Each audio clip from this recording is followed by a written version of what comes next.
അസ്സലാമു അലൈക്കും വറഹ്മത്തുള്ളാഹി വബറകാതുഹു. ഒരു മല്ലൻ്റെ കഥയാണെന്ന് പറയാൻ പോകുന്നത്. മല്ലയുദ്ധത്തിൽ പേരെടുത്ത ആൾ, മക്കക്കാർക്ക് സുപരിചിതൻ. പേര് റുഖാന. ജോലി ഗുസ്തി. നല്ല ആരോഗ്യവാന്മാരും മെയ്വഴക്കം വന്നവരും റുഖാനയെ വെല്ലുവിളിക്കും. റുഖാന വെല്ലുവിളി സ്വീകരിക്കും.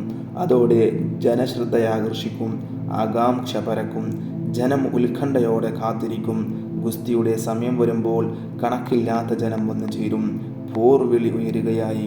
കാഴ്ചക്കാർ ശ്വാസമടക്കി പിടിച്ചിരിക്കും. നിമിഷങ്ങൾക്കകം ഗുസ്തി തുടങ്ങും. ജനം നോക്കി നിൽക്കിയ റുഖാന എതിരാളിയെ എടുത്തെറിയും. പ്രതിയോഗി നിലം പരിശായി. റുഖാന വിജയം വരിക്കുന്നു. ജനം ആർത്തു ചിരിക്കുന്നു. ആഹ്ലാദത്തിൻ്റെ ആരവം. റുഖാനയെ തോൽപ്പിക്കാനാവില്ല. ഒരു മല്ലനും റുഖാനയോട് വിജയിക്കില്ല. മക്കക്കാർ അങ്ങനെ വിശ്വസിച്ചു. ഒരു ദിവസം നബി സല്ലല്ലാഹു അലൈഹി വസല്ലമ തങ്ങൾ ഒരു മലഞ്ചെരിവിലൂടെ നടന്നു വരികയായിരുന്നു. മനം നിറയെ ചിന്തകൾ, വിനയം നിറഞ്ഞ മുഖം. പതിയെ നടക്കുന്നു. എതിർദിശയിൽ നിന്ന് മറ്റൊരാൾ നടന്നു വരുന്നു.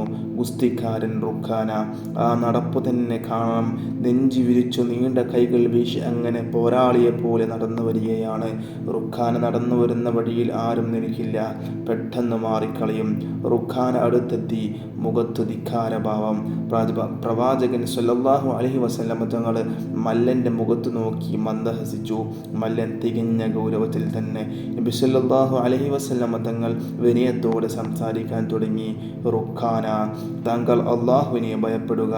സൃഷ്ടാവായ അള്ളാഹുവിൽ വിശ്വസിക്കുക.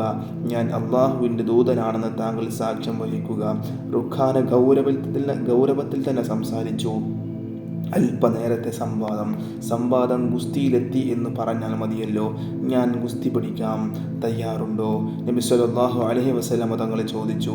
ശരി, ഗുസ്തിക്ക് തയ്യാർ. റുഖാന പ്രഖ്യാപിച്ചു. ആരാധനക്കർഹനായി അല്ലാഹു അല്ലാതെ മറ്റൊരു ഇലാഹില്ലെന്നും മുഹമ്മദ് അവൻ്റെ റസൂലാണെന്ന് നിങ്ങൾ സാക്ഷ്യം വഹിക്കുമോ? നബി സല്ലല്ലാഹു അലൈഹി വസല്ലമ തങ്ങൾ ചോദിച്ചു. ഗുസ്തിയിൽ താങ്കൾ ജയിക്കുകയാണെങ്കിൽ ഞാൻ സാക്ഷ്യം വഹിക്കാം. റുഖാന പ്രഖ്യാപിച്ചു. പ്രവാചകൻ സല്ലല്ലാഹു അലൈഹി വസല്ലം തങ്ങളും റുഖാനയും തമ്മിൽ ഗുസ്തി. കേട്ടവർക്കെല്ലാം അതിശയം, ശത്രുക്കൾക്ക് തമാശ. ആളുകൾ കൂടി. ഗോത ഒരുങ്ങി. മൽപിടുത്തം തുടങ്ങി. പ്രതിയോഗികൾ ഏറ്റുമുട്ടി. ഇത് വിചാരിച്ചതുപോലെയല്ല. അൽ അമീൻ ചില്ലറക്കാരനല്ലല്ലോ. നല്ല മല്ലൻ തന്നെ. ശക്തൻ. നിമിഷങ്ങൾ കടന്നുപോയി. അൽ അമീൻ തകർന്നു വീഴുന്നത് കാണാൻ ശത്രുക്കൾ കാത്തിരുന്നു. ആഹ്ലാദിക്കാനും പൊട്ടിച്ചിരിക്കാനും കാത്തിരുന്നവർ ഞെട്ടിപ്പോയി. റുഖാന മലർന്നടിച്ചു വീണ് കിടക്കുന്നു. വീണ് കിടന്നിടത്ത് നിന്ന് എഴുന്നേറ്റ് റുഖാന പറഞ്ഞു, ഒരു പരാജയം, അത് സാരമില്ല. ഒരിക്കൽ കൂടി ഗുസ്തിക്ക് തയ്യാറുണ്ടോ? ഈ വെല്ലുവിളി സ്വീകരിക്കാമോ? ഒരിക്കൽ കൂടിയാവാം. നബി സല്ലല്ലാഹു അലൈഹി വസല്ലം തങ്ങൾ സമ്മതിച്ചു. വീണ്ടും ഗുസ്തി. ശക്തമായ ഏറ്റുമുട്ടൽ. ശത്രുക്കൾ ശ്വാസം അടക്കി പിടിച്ചു കാത്തിരുന്നു. വീണ്ടും ഞെട്ടൽ. റുഖാന വീണ്ടും തളർന്നു വീണു. ഈ പരാജയം കാര്യമാക്കേണ്ട. ഒരിക്കൽ കൂടി ഗുസ്തിക്ക് തയ്യാറുണ്ടോ? റുഖാന ഉച്ചത്തിൽ വിളിച്ചു ചോദിച്ചു. ഞാൻ തയ്യാർ. നബി സല്ലല്ലാഹു അലൈഹി വസല്ലം തങ്ങൾ സമ്മതിച്ചു. മൂന്നാം തവണയും ഏറ്റുമുട്ടി. ഉഗ്രമായ ഗുസ്തി. ആളുകൾ നോക്കി നിന്നു. റുഖാന വീണ്ടും പരാജയപ്പെട്ടു. ഇത്തവണ റുഖാന നിശബ്ദനായി. റുഖാന, നിങ്ങൾ സത്യസാക്ഷ്യം വഹിക്കുന്നില്ലേ? നബി സല്ലല്ലാഹു അലൈഹി വസല്ലം തങ്ങൾ ചോദിക്കുന്നു. റുഖാനയുടെ ചുണ്ടുകൾ ചലിച്ചു. ആരാധനക്കർഹനായി അല്ലാഹു അല്ലാതെ മറ്റൊരു ഇലാഹില്ലെന്നും മുഹമ്മദ് അവൻ്റെ റസൂലാണെന്നും ഞാനിതാ സാക്ഷ്യം വഹിച്ചുകൊള്ളുന്നു.